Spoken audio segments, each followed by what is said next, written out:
Good day and welcome to this first day of the 10-day chess challenge. I am excited to present this course to you because I believe you can improve your game significantly by doing it. And the reason I'm so confident that you're going to improve your game is because I'm going to focus on the two most important thinking methods in chess. That is your calculation thinking method and your evaluation thinking method. Now in this video I'm going to first focus on the first one, the calculation method.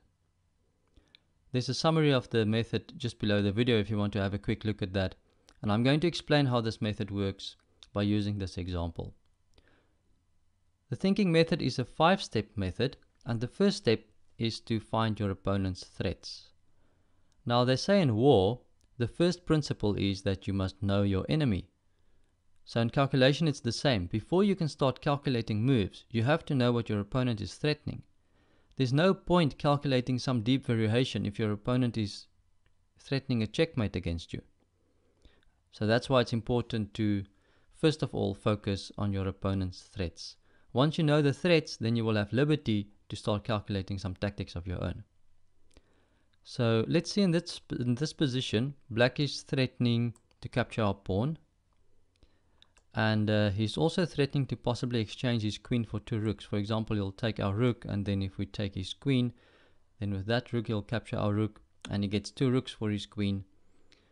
Okay, at least it's not a checkmate threat, but we have to be aware that black has these kind of resources in the position.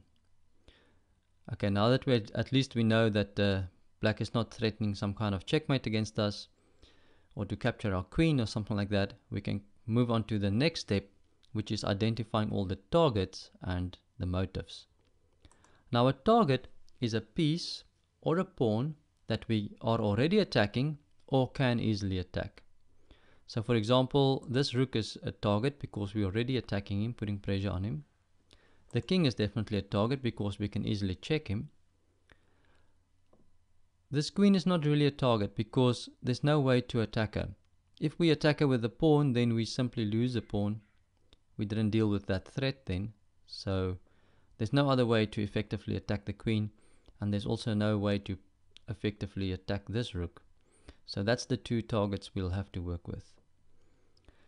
Okay, let's go on by calculating all the checks first of all. Okay, here's the only check that makes any sense, but after the king moves out of check, it seems that we don't achieve much more, because now after this there's not much more we can do. Maybe we can take check, but if he takes back, it seems like we didn't achieve much. Okay, so the check move didn't work. Now we look at captures. If we capture the rook and he captures us back, well, there aren't any other checks or captures. Or here's a capture, and after he takes, we see we can win a pawn. So that's not too bad. We have to keep in mind that we can win that pawn. But let's see if we can do even better. Okay, so when the obvious checks and the obvious captures don't lead to anything special, then you should have a deeper look at the motifs. And a motif in this position is this pin. White can play the queen to h4 and pin the black rook to the king. Now the pin is a very effective tactical motif. As a matter of fact, you might even hear the quote chess players say that the pin is mightier than the sword. Okay, and this move is actually the solution move because white is winning the rook. There's nothing black can do to prevent us from capturing. If black tries to hang on with a move like queen to b4, then we've got another tactical motif called attacking the defender. You see, this simple pawn move puts pressure on the defender, and the queen wants to protect the rook, but she's forced to abandon this diagonal because all the squares are covered. For example, after queen takes d4, we win the rook. Okay, so that was the first example of how the calculation process works in action. I'm going to show you one more example. On purpose, I chose a position that seems rather complicated with a lot of pieces on the board here to show you how the calculation process can work. Now the first step is to identify our opponent's threats. Now luckily it seems that black doesn't have any serious threats against us. By the way, identifying your opponent's threats is essentially doing the calculation process from your opponent's point of view. In other words, you're trying to see where can my opponent check me, where can he capture me, and where can he threaten me.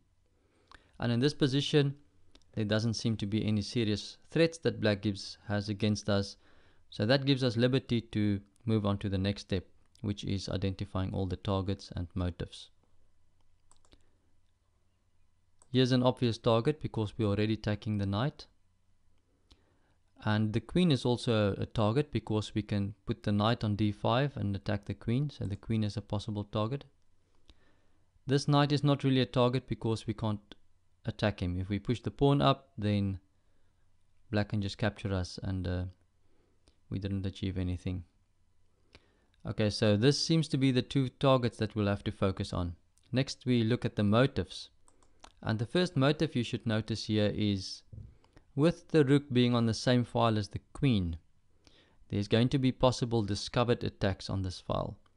For example, if these three pieces are removed, then white will discover attack on black's queen. This leads us to see another motif, which is if we play the knight to d5, black can't really capture us, because if we does, we capture with this pawn and suddenly this motif shows itself clearly, because this knight is now pinned and we're going to win the knight on the next move. Okay. Another motif we are to see here is if we play the knight to d5, there's a possibility of checking the king on e7, which will create a fork between the king and the c6 square. Alright, so that's the motives that we have to keep in mind when we go to our third step, which is calculating all the checks. Now, since there aren't any checks, we go on to the next step, which is to calculate all the captures. The only capture in this position is to play knight takes c6, but after queen takes c6, we don't have any more captures, we don't have any more checks, we don't have any more serious threats, so it seems like we only helped black to release some pressure on his position, so the capture move can't be good. Next we look at threats or tempo moves. A tempo move is a move that makes a serious threat against your opponent, and this is a tempo move because we are attacking black's queen. And as we've already seen, black can't capture, else we're going to capture with the pawn and win the knight on the next move. So that means black is forced to move the queen. However, black will want to put the queen on a square where he still protects the knight, because we're threatening the knight as well. So the queen would go either to d7 or to b7. Let's say the queen go to b7. And now you can see the other motive come into play again, because after knight takes knight, queen takes knight, knight to e7 check wins the queen. The king has to move out of check and we get the queen. Okay, so this was another example of how the calculation thinking method works in practice. Now, in order to become better at this calculation method, you'll have to practice it, and that's why I added some exercises. And during the course of this challenge, I'm going to give you numerous exercises whereby you can practice this tactical thinking method. And let me just say, if you are serious about improving your game, then you should take these exercises seriously, because they were specifically designed to help you improve your calculation process. Okay, so there's some exercises if you scroll down the page, and you can do them now, and I'll see you around. Cheers.